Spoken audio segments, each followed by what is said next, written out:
Imam Sejadi, paqja qoftë mbi të, në librin Mesazhi të drejtave, ka përmendur dhe të drejtat e fqinjit, ndër të tjera ai thotë: ruaje fqinjin kur mungon dhe nderoje kur është i pranishëm. Përkrahe dhe ndihmoje në të dyja rastet. Mos janë ndish të metat dhe mos kërko t'i zbulosh mangësit për t'i njohur ato. Nëse pa dashje dhe pa përpjekje zbulon diçka prej tyre, atëherë, për atë që mësove, bëhu një fortesë e fortë dhe një mbulesë e sigurt.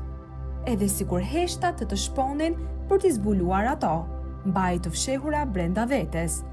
Mos e përgjon nga aty ku ai nuk e di, mos e braktis në vështirësi dhe mos xhelozon në begati.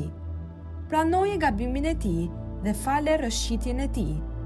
Je i duruar me të kur ai sillet me padije ndaj teje. Mos rresh së qenit paqe për të.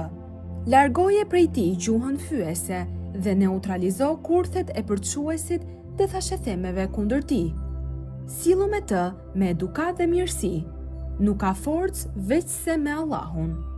Gjithashtu janë transmetuar shumë hadithe që nxisin përmbushjen e drejtave të fqinjit.